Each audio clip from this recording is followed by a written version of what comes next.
Hello students, आज हम लोग बात करते हैं क्लास 10 के चैप्टर 4 क्वाड्रेटिक इक्वेशन के बारे में। देखिए, क्वाड्रेटिक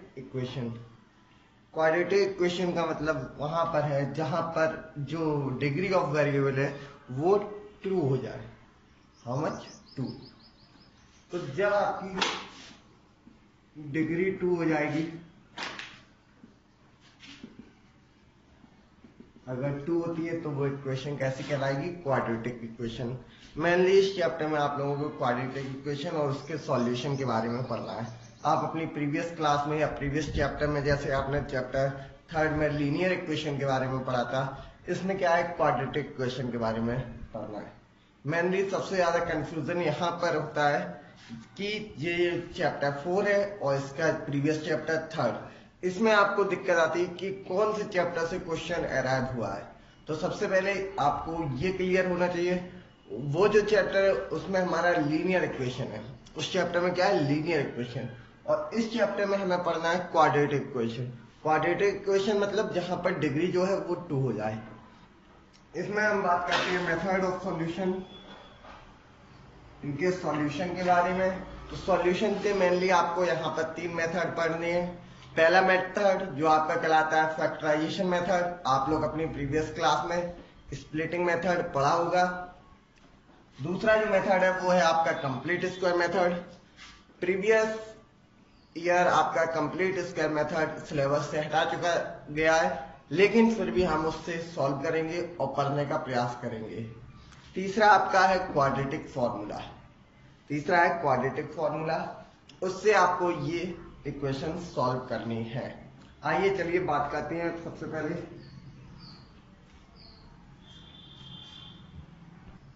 फैक्टराइजेशन के बारे में हम बात करेंगे। सबसे पहले हम लेते हैं फैक्टराइजेशन मेथड को।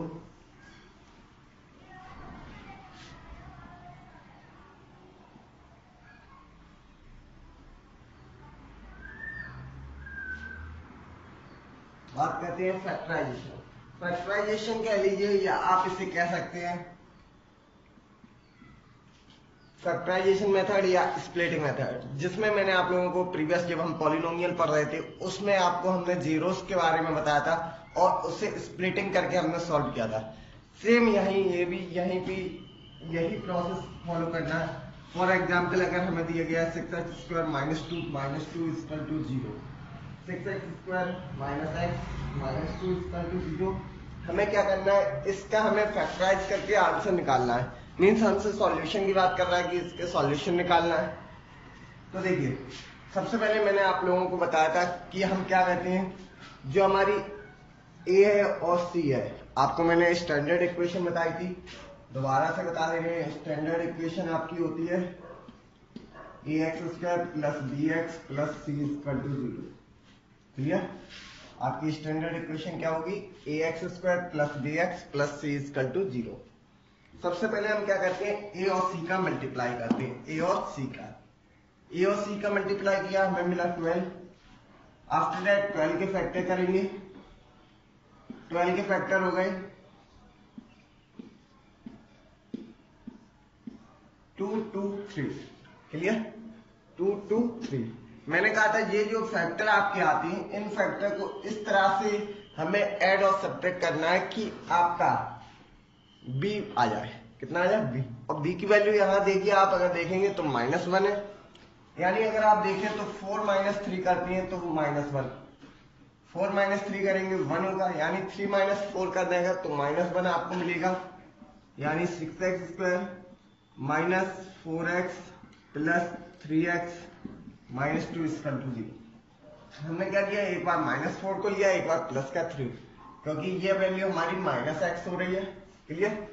आफ्टर डेट हमने क्या किया? यहां से कॉमन लेंगे और ये दो टर्म से, यहां से अगर हम कॉमन देखें हमें 2x कॉमन मिल रहा है, साथ ही 3x - 2, यहां से कॉमन 1 ले रहे हैं तो क्या बच रहा है? 3x - 2 = 0। 3x - 2 दोनों से कॉमन आ रहा है और ये आपका बच रहा है 2x + 1 = 0। आफ्टर दैट दो नंबर हैं, उनका मल्टीप्लाई अगर 0 हो रहा है तो दोनों में से कोई एक नंबर 0 होगा, यानी एक बार हम 3x माइनस 2 को 0 लेंगे, एक बार 2x प्लस 1 को 0 लेंगे। जब हम 3x माइनस 2 को 0 ले रहे हैं और 2x प्लस 1 को, यहां से अगर x की वैल्यू देखें तो x की वैल्यू क्या होगी, 3x इक्वल टू 2, यानी x इक्वल टू 2/3। यहां से जब लेंगे तो 2x इक्वल टू -1, यानी x इक्वल टू -1/2। आपके x की दो वैल्यू आ गई, एक वैल्यू आ गई आपकी x इक्वल टू 2/3 और दूसरी वैल्यू आ गई x इक्वल टू -1/2। ये हमारा है फैक्टराइजेशन मेथड। देखिए मेनली इस चैप्टर से अगर क्वेश्चन अराइव होगा तो वो आपका वर्ड प्रॉब्लम से ही होगा। वर्ड प्रॉब्लम को ही आपको सॉल्व करना है, इसलिए हम कुछ एक वर्ड प्रॉब्लम लेते हैं, उन्हें समझने का प्रयास करेंगे। देखिए आपके सामने ये क्वेश्चन है, the product of two conjugative positive integers is 306। Find करने हैं आपको इंटीजर्स। अब देखिए यहाँ सबसे पहले आप क्लियर हो जाएं कि चैप्टर 3 और चैप्टर 4 से कैसे हमें पता चलेगा क्वेश्चन चैप्टर 3 का या चैप्टर 4 का। मीन्स लीनियर इक्वेशन का चैप्टर है या फिर आपका क्वाड्रेटिक इक्वेशन का। देखिए लीनियर इक्वेशन 2 वेरिएबल है, यानी आपको 2 इक्वेशन मिलेंगी, क्लियर। और यहाँ पर ये आपका क्वाड्रेटिक इक्वेशन है, तो यहाँ पर आपको एक ही इक्वेशन मिलेगी और वो इक्वेशन में आपका स्क्वायर आएगा, क्लियर। स्क्वायर का मतलब समझे, डिग्री जो है जो आप वेरिएबल लेंगे वो किसी ना किसी टर्म में स्क्वायर के टर्म में आ जाएगा, क्योंकि आपको क्वाड्रेटिक इक्वेशन पढ़नी है। Okay, product of two integers की बात कर रहा है, यानी जो हमारे इंटीजर्स हैं वो 2 नंबर दिए गए हैं। देखिए कंजुगेटिव कह रहा है, कंजुगेटिव का मतलब होता है लगातार। तो हम क्या करेंगे, हम पहला नंबर मान ले रहे हैं x, लेट ए नंबर x, क्लियर। अब पहला नंबर हमने x मान लिया तो सेकंड नंबर क्या हो जाएगा, कंजुगेटिव है यानी लगातार है, यानी दूसरा नंबर क्या मिलेगा आपको x प्लस 1, ठीक है। और इन्हीं का प्रोडक्ट क्या रहा था आपका 306, यानी x प्लस 1 इंटू एक्स इसका टू कितना था 306, क्योंकि प्रोडक्ट है, प्रोडक्ट का मतलब मल्टीप्लाई। आपको क्या मिला x² plus x equal to 306। देखिए अब इसको हम स्टैंडर्ड फॉर्म में कन्वर्ट करें, यानी x² plus x minus 306 equal to 0। अब हम क्या करेंगे, 306 के फैक्टर करते हैं। 306 के अगर हम फैक्टर करेंगे तो हमें क्या मिलेंगे देखते हैं। चलिए 306 के फैक्टर करते हैं, 2 1 जा 5 जा 3 जा, क्लियर। 3 5 जा 1 जा, 3 1 जा 3,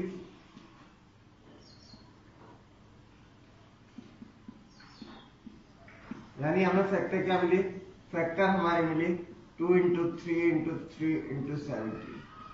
अब देखिए इन्हीं को प्लस माइनस करने पे हमें कितना चाहिए 1, क्योंकि x है यानी इसका जो कोएफिशिएंट है वो 1 है।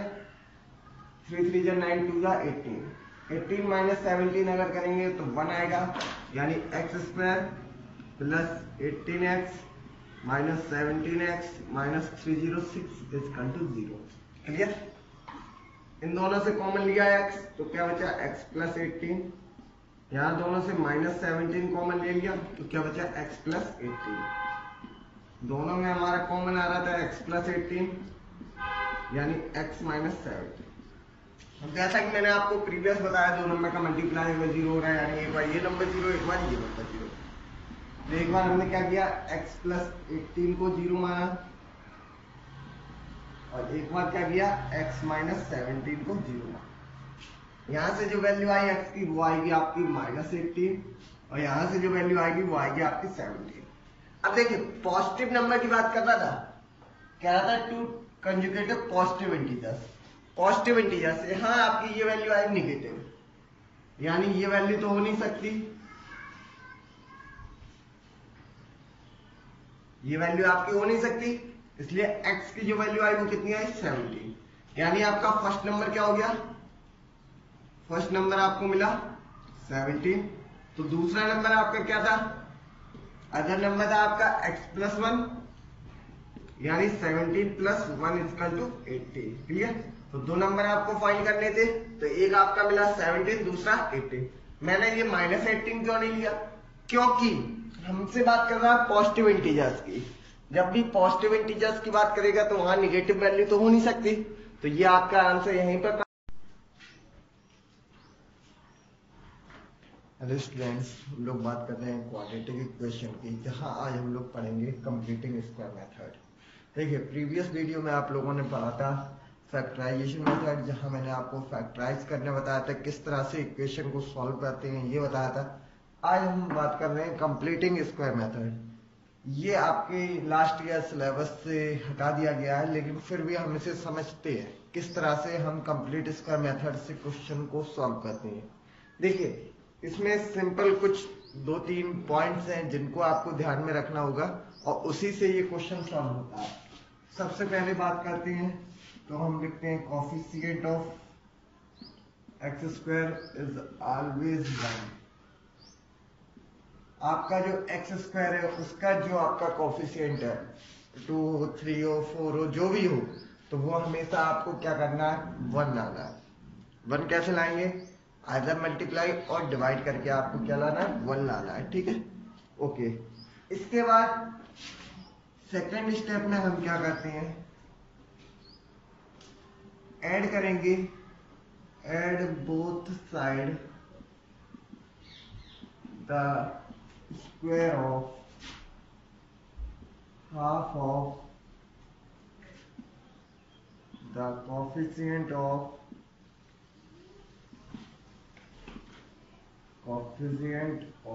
एक्स। आपने पहले स्टेप में क्या किया कि जो एक्स स्क्वायर था उसका कोफिशिएंट आपने 1 किया। आफ्टर दैट सेकेंड स्टेप में क्या करेंगे, ऐड बोथ साइड, दोनों साइड ऐड करेंगे, किसको, कोफिशिएंट ऑफ एक्स को। ठीक है, इसके लिए देखिए आपने जो स्टैंडर्ड इक्वेशन पढ़ी है, ठीक है, आपकी जो स्टैंडर्ड इक्वेशन होती है वो क्या थी आपकी, ax square plus B X plus C equal to 0। Clear, ये हमारी स्टैंडर्ड इक्वेशन थी, ax square plus B X plus C equal to 0। लेकिन जब हम बात कर रहे हैं कंप्लीटिंग स्क्वायर मेथड की, तो हम क्या करेंगे, अपनी इक्वेशन को कन्वर्ट करेंगे ax square plus B X equal to minus. Clear, minus plus जो भी दिया जाए आपको उसमें आपको कन्वर्ट करना है। किस तरह से कन्वर्ट करना है ये देखते हैं। तो सबसे पहले हमने क्या किया, जो भी हमारा टर्म दिया जाए, देखिए हम स्टैंडर्ड इक्वेशन से ले रहे हैं। स्टैंडर्ड इक्वेशन से मींस जो सी आपका कांस्टेंट टर्म है, कांस्टेंट टर्म को आप आरएचएस साइड लिखेंगे। ठीक है, साथ ही जो वेरिएबल वाले टर्म है आइदर एक्स स्क्वायर और एक्स, इनको आप एलएचएस साइड लिखेंगे। Clear, LHS side, RHS side हमेशा से। उसके बाद आपको यही स्टेप फॉलो करने हैं कि जो ए है, ए की वैल्यू आपकी 1 होनी चाहिए और उसके बाद आप इसे सॉल्व करिए। चलिए एक एग्जाम्पल लेते हैं, एग्जाम्पल से समझने का प्रयास करेंगे कि किस तरीके से इसे सॉल्व करेंगे। देखिए, इस मेथड के बारे में आपको जो भी डाउट होंगे उनको 2 एग्जाम्पल से हम क्लियर करेंगे। अलग अलग जो 2 एग्जाम्पल ले रहे हैं और उसे सॉल्व करने के लिए देखते हैं। ठीक है, ताकि आपका जो भी डाउट है इससे रिलेटेड वो आपका सॉल्व किया जा सके। पहला एग्जाम्पल लेते हैं जिसमें हम ले रहे हैं, पहली इक्वेशन जो है हमारी वो मान लेते हैं, कोई भी एग्जाम्पल ले सकते हैं, X square minus 3x minus 10 equal to 0। Clear, पहली हमारी इक्वेशन है X square minus 3x minus 10 equal to 0। मैंने आपको सबसे पहले बताया कि आपको पहला काम क्या करना है, कि जो भी आपका कांस्टेंट टर्म है उसको आरएचएस साइड ले जाएंगे। यानी जो इक्वेशन हमारी रही वो रही X square minus 3x equal to 10। Clear, after that उसके बाद आपको क्या करना है, x का कोफिशिएंट 1 है तो यानी ये स्टेप आपको नहीं लेना है।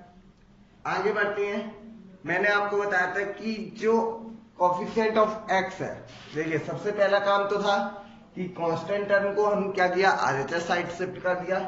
आफ्टर दैट जो एक्स स्क्वायर है उसका कोफिशिएंट 1 होना चाहिए, यहाँ पर पहले से 1 है। उसके बाद क्या करते हैं कि जो कोफिशिएंट है x उसके हाफ को दोनों साइड प्लस करते हैं, उसके स्क्वायर को दोनों साइड क्या करेंगे, प्लस। मीन्स देखिए 3x minus 3 add x square minus 3x था। अब 3x का हाफ कितना होता है, 3/2 का स्क्वायर। इसको हमने क्या किया, दोनों साइड प्लस कर दिया। Is that clear? हमने क्या किया, जो हमारा कोफिशिएंट ऑफ x है उसके स्क्वायर को दोनों साइड प्लस कर दिया। अब यहां अगर आप देखें तो यहां एक आइडेंटिटी बन रही है a माइनस बी का होल स्क्वायर।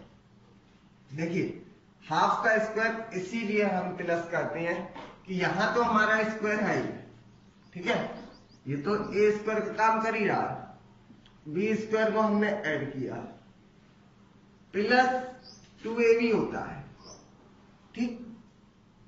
2ab का मतलब क्या हुआ कि अगर हम b का मान लीजिए b/2,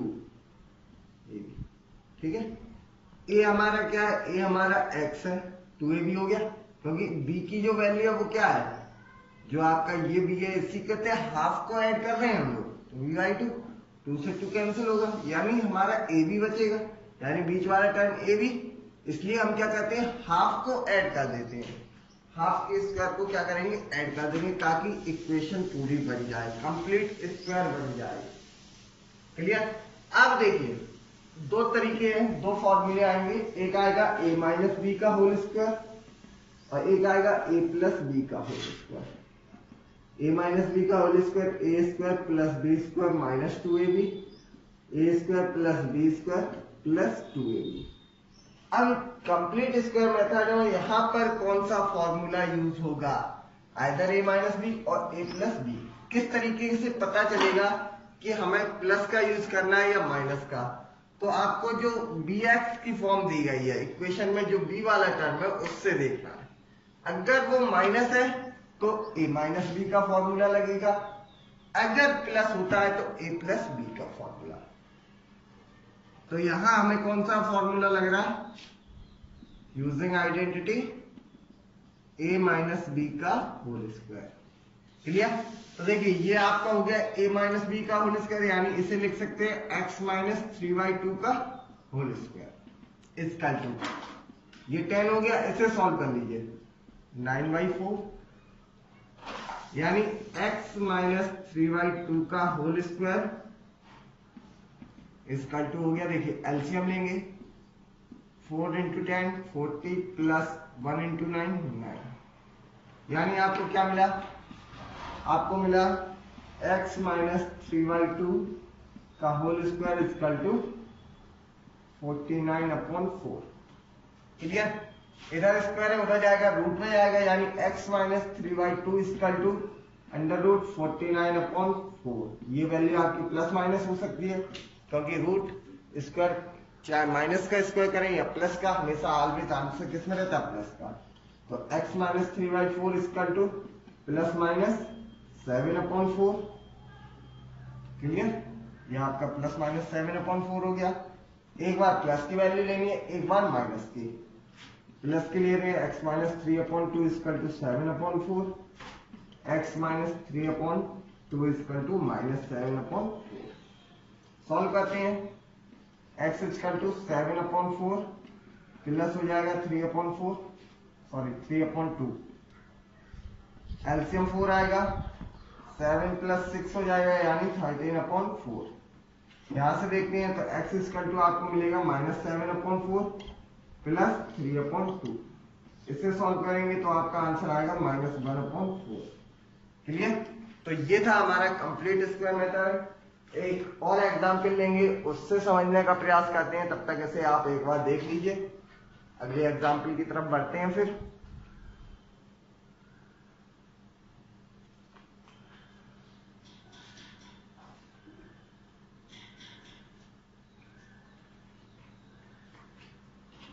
चलिए एक एग्जाम्पल और लेते हैं।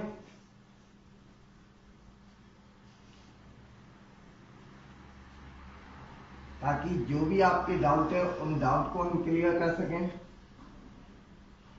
और अगर आपको तब भी समझ में नहीं आया तो आप एक बार दोबारा पूछ सकते हैं, ठीक है, आप कमेंट कर सकते हैं अगर आपको कोई भी प्रॉब्लम आ रही हो। चलिए एक एग्जाम्पल और ले रहे हैं।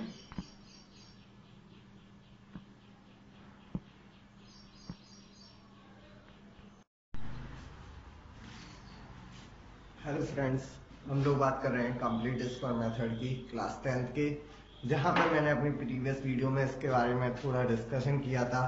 आज आगे बढ़ते हैं। तो देखिए, कंप्लीट स्क्वायर मेथड के कुछ स्टेप हैं जिन्हें हमें फॉलो करना होगा और उसके बेस पे हम इसको सॉल्व करते हैं।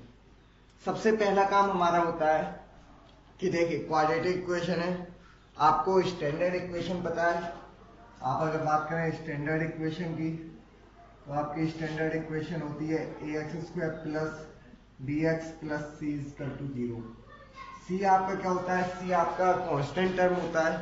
तो कंप्लीट स्क्वायर मेथड में सबसे पहले आपको क्या करना है, जो आपका कांस्टेंट टर्म है उसको RHS साइड शिफ्ट करना है। क्या करना है? जो आपका कांस्टेंट टर्म है उसको ले जाना है RHS साइड। क्लियर?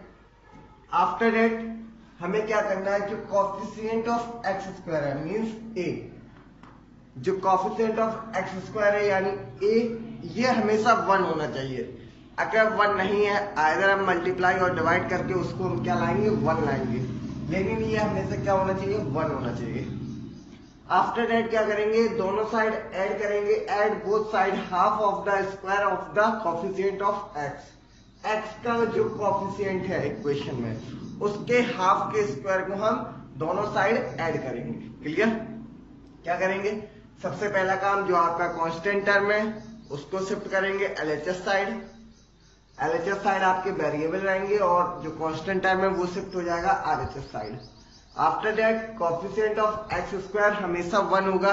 अगर 1 नहीं हो रहा है तो आप डिवाइड करके 1 करेंगे, दोनों साइड ऐड करेंगे, किसको? Square of the coefficient of x, half of the square of the coefficient of x। जो भी आपका x का कोफिशिएंट है उसके हाफ के स्क्वायर को दोनों साइड ऐड करेंगे। उसके बाद सॉल्व करेंगे तो आप देखेंगे LHS साइड आपकी आइडेंटिटी बनेगी। आइदर आइडेंटिटी आपकी दो में से एक बनेगी, एक बनेगी a प्लस बी का होल स्क्वायर और दूसरी बनेगी a माइनस बी का whole square. a plus B का होल स्क्वायर आपको पता है a² plus b² plus 2ab, और a माइनस बी का whole square a² plus b² minus 2ab। कैसे पता चलेगा कि हमारी a प्लस बी आइडेंटिटी बन रही है या a माइनस बी बन रही है? तो ये आपका जो होगा b होगा, जो कोफिशिएंट ऑफ x। अगर ये नेगेटिव आएगा तो आपकी आइडेंटिटी लगेगी नेगेटिव की कंडीशन में, ये वाली आइडेंटिटी लगेगी, और अगर पॉजिटिव आता है तो a प्लस बी की। क्लियर? तो अगर आपका कोफिशिएंट ऑफ x नेगेटिव है तो a माइनस बी की आइडेंटिटी बनेगी, पॉजिटिव है तो a प्लस बी की आइडेंटिटी बनेगी। चलिए एक एग्जाम्पल से इसे समझने का प्रयास करते हैं। एक एग्जाम्पल लेते हैं, एग्जाम्पल से देखते हैं, अगर आपको समझ आए फिर आगे बढ़ेंगे। देखिए एग्जाम्पल है हमारा 2x² minus 7x plus 3 equal to 0। 2x² minus 7x plus 3 equal to 0। Clear? Example है हमारा 2x² minus 7x plus 3 equal to 0। Clear? चलिए, तो देखिए सबसे पहले मैंने आपको बताया था कि जो कांस्टेंट टर्म है वो हम क्या करेंगे, शिफ्ट करेंगे RHS साइड, यानी इसको हम लिखेंगे 2x² minus 7x equal to minus 3। इधर प्लस में था, उधर गया माइनस में आ गया। क्लियर?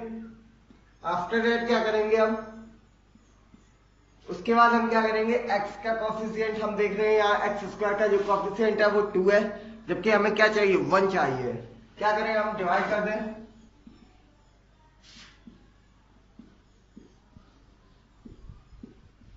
हम क्या कर रहे हैं, पूरी इक्वेशन को 2 से डिवाइड कर दे रहे हैं। क्लियर? जब 2 से डिवाइड कर रहे हैं तो ये आपका x² हो जाएगा, क्योंकि 2/2 हो जाएगा, minus 7/2 x equal to minus 3/2। 2 से 2 कैंसिल हुआ, यानी x² minus 7/2x equal to minus 3/2। Clear? आपका x² का कोफिशिएंट क्या हो गया, 1 हो गया। आफ्टर दैट मैंने बताया था जो आपका x है, x के कोफिशिएंट के हाफ के स्क्वायर को दोनों साइड ऐड करेंगे। 7/2 है, 7/2 का हाफ होता है 7/4, यानी x² माइनस 7/2x प्लस 7/4 का square equal to minus 3/2 plus 7/4 का। क्लियर? चलिए यहां देख रहे हैं हम आइडेंटिटी बन रही है, माइनस का साइन है तो a माइनस बी का होल स्क्वायर यानी a square minus 2ab plus B square. कैसे देखिए, -2 इंटू a की वैल्यू x, b की वैल्यू 7y4 प्लस 7y4 का होल स्क्वायर। अब अगर आप यहां देखें तो ये हमारा 2 से 2 यानी 7y2x आया, सेम चीज आई, माइनस का साइन आया यानी a माइनस बी की आइडेंटिटी बन गई। तो ये आपकी आइडेंटिटी हो गई a माइनस बी का होल स्क्वायर। अब a माइनस बी का होल स्क्वायर हो गया, अब इसको सॉल्व करने का प्रयास कर रहे हैं। अब यहां आपकी आइडेंटिटी कौन सी आई, a माइनस बी का whole square equal to a square minus 2ab plus B square. Clear, इस आइडेंटिटी का यूज कर रहे हैं। तो यहां आपका हो रहा है x माइनस 7y4 का होल स्क्वायर। क्या आ रहा है आपका, x माइनस 7y4 का होल स्क्वायर हो गया।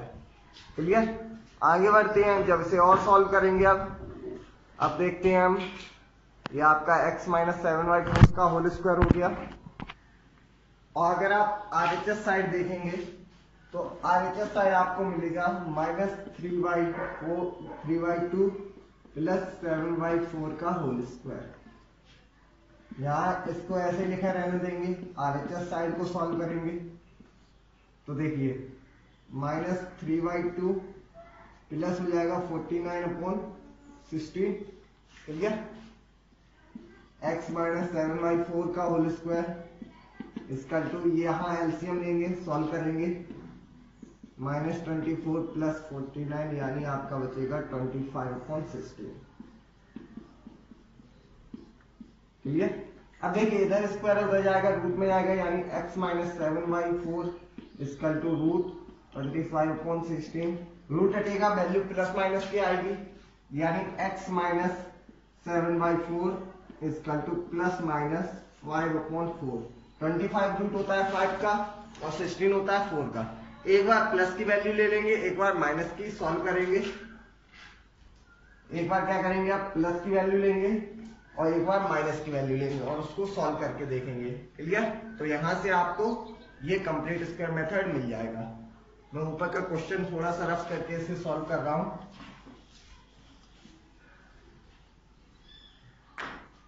मैंने केवल इक्वेशन रफ करी है।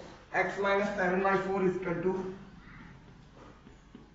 एक बार मैंने बोला प्लस की वैल्यू लेनी है यानी 5.4 ले लेंगे और एक बार क्या करना है, हमें माइनस की वैल्यू लेनी है यानी x minus 7y4 equal to minus का 5/4। क्लियर, यहां से ये इधर प्लस में जाएगा यानी x इक्वल टू आपको मिल जाएगा 5/4 प्लस 7y4 और यहां से आपको क्या मिलेगा, यहां से मिलेगा x equal to minus 5/4 plus 7/4। यहां से जो वैल्यू आएगी ये आपकी 12/4 आएगी यानी ये हो गई 3 और यहां से जो वैल्यू आएगी आपकी 2/4 यानी 1/2। क्लियर, समझ लीजिए एक बार आप लोग, ये है आपका complete square method. Complete square method को किस तरह से हम लोग सॉल्व करेंगे ये हमने देखा है। आगे बढ़ेंगे, अब हम लोग क्वाड्रेटिक फॉर्मूले की तरफ, क्वाड्रेटिक फॉर्मूले से सॉल्व करने का प्रयास करेंगे। चलिए एक बार हम लोग अब क्वाड्रेटिक फॉर्मूले की तरफ चलते हैं। क्वाड्रेटिक फॉर्मूले को ही बोलते हैं श्रीधराचार्य रूल। क्या बोलते हैं, श्रीधराचार्य रूल। आपका complete square method last year syllabus से हटा दिया गया है, लेकिन फिर भी मैंने आपको सॉल्व करके बताया कि किस तरीके से सॉल्व करेंगे। अब बात करते हैं क्वाड्रेटिक फॉर्मूले की। देखिए क्वाड्रेटिक फॉर्मूला का सीधा एक फॉर्मूला होता है, उसी से ये क्वेश्चन सॉल्व होगा। फॉर्मूला क्या होता है, minus B plus minus under root B square minus 4ac upon 2a। Clear, minus B plus minus under root B square minus 4ac upon 2a। ये आपका क्वाड्रेटिक फॉर्मूला है, इसी से आप क्वेश्चन को सॉल्व करेंगे। सेम वही क्वेश्चन हम लोग ले रहे हैं।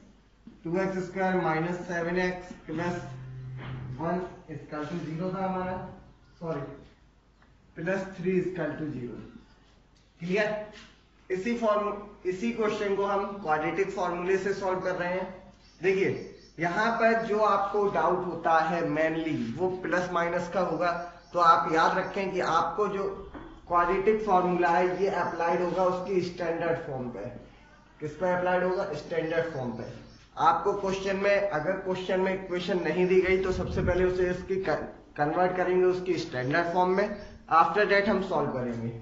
यहाँ हम देख रहे हैं a की वैल्यू हमें 2 मिल रही है, b की वैल्यू -7 है और c की वैल्यू 3 है। बस इन्हीं वैल्यू को आप लोग क्वाड्रेटिक फॉर्मूले में पुट करके सॉल्व करेंगे। x इक्वल टू -b यानी -7 प्लस माइनस √b² यानी -7 का square minus 4ac 4 into a 2 और c 3। क्लियर। a की वैल्यू 2, c की वैल्यू 3 अपॉन 2a यानी 2 इंटू 2। क्लियर। ये माइनस माइनस आपका प्लस हो जाएगा यानी 7 आएगा प्लस माइनस 7 का स्क्वायर हो गया 49 माइनस 4 2 जा 8 3 जा 24 अपॉन 2 इंटू 2 4। ये 2 इंटू 2 था 4 हो गया यानी x equal to 7 plus minus under root. अब देखिए 49 माइनस 25 बचा और 25 किसका रूट होता है? 5 का। क्लियर। अपॉन 4 यानी एक बार आपको प्लस का लेना है एक बार माइनस का, सेम वही process. x equal to 7 plus 5 upon 4 और दूसरी बार x equal to 7 minus 5 upon 4। x equal to 12 upon 4 यानी यहां से मिला आपको 3 और यहां से x इक्वल टू 2 अपॉन 4 यानी 1/2। क्लियर। तो ये आपका है क्वाड्रेटिक फॉर्मूला। किस तरह से आप इसे सॉल्व करेंगे क्वेश्चन को ये देखा। आगे बढ़ेंगे हम लोग डिस्क्रिमिनेंट पढ़ेंगे। एक बार इस क्वेश्चन को आप देख लीजिए, कोई भी डाउट हो आप कमेंट कर सकते हैं। आगे बढ़ते हैं। अब हम लोग बात करेंगे नेचर ऑफ रूट कि रूट का क्या नेचर है। देखिए 1 नंबर में या 2 नंबर में आपका क्वेश्चन आ सकता है जिसमें आपको डिस्क्रिमिनेंट और नेचर ऑफ रूट के बारे में पूछेगा। क्लियर। 2 नंबर का क्वेश्चन आएगा जिसमें आपको डिस्क्रिमिनेंट और रूट के बारे में पूछेगा। तो बात करते हैं नेचर ऑफ रूट। रूट्स के नेचर। देखिए रूट्स आपके 3 तरह के होंगे। ठीक है, तीनों के बारे में पढ़ते हैं। पहला होगा रियल एंड इक्वल। पहला होगा आपका रियल एंड इक्वल रूट और दूसरा होगा रियल एंड डिस्टिंक्ट।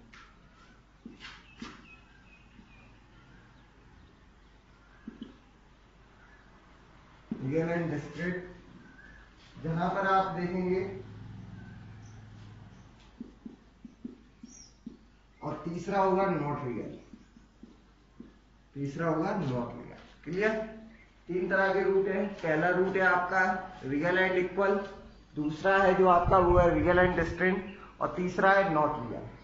तीनों की कंडीशंस हैं कि किस तरह से पता चलेगा कि रूट हमारे रियल है, इक्वल है या रियल एंड डिस्टिंक्ट है या नॉट रियल है। नॉट रियल का मतलब इमेजिनरी रूट आप फाइंड नहीं कर सकते। आपने अगर प्रीवियस अभी हम पढ़ा रहे थे जब आप धराचार रूल पढ़ रहे थे क्वाड्रेटिक फॉर्मूला, तो आप देख रहे थे वहां यूज हुआ था b² minus 4ac। b² - 4ac use हुआ था। इसी से पता चलेगा हमारे रूट रियल है, इक्वल है, डिस्क्रीट है या नॉट रियल है। अगर b² - 4ac इक्वल टू 0 हो जाए, अगर b² - 4ac किसके बराबर है? 0 के, तो समझ लेना आपके जो रूट है वो रियल एंड इक्वल है। कैसे है? Real and equal. और अगर b² - 4ac 0 से बड़ा हो जाए, किससे बड़ा हो जाए? 0 से, तो जो रूट है वो रियल है और डिस्टिंक्ट। डिस्टिंक्ट का मतलब है डिफरेंट। क्लियर। डिस्टिंक्ट का मतलब है डिफरेंट रूट है, मीन्स रूट रियल है निकल रहे हैं लेकिन अलग अलग। और उसमें क्या थे? रूट आपके एक जैसे आ रहे थे, दोनों रूट इक्वल थे।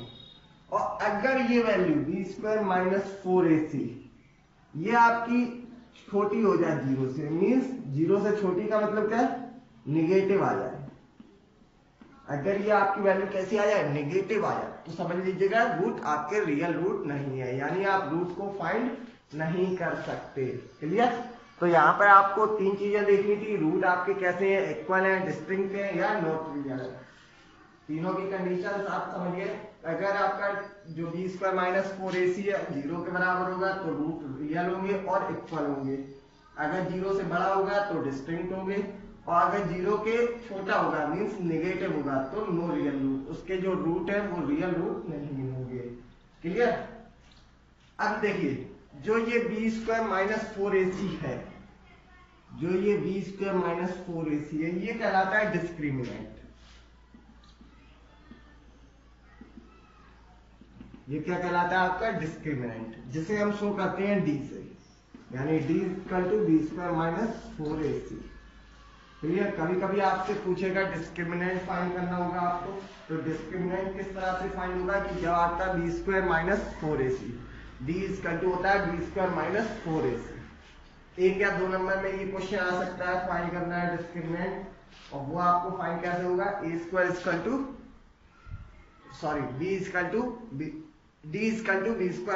4ac। ये आपका डिस्क्रिमिनेंट का फॉर्मूला है। इस तरह से चैप्टर 4 आपका फिनिश होता है। आप लोग इसके जो भी क्वेश्चन है उन्हें सॉल्व करना। Thank you.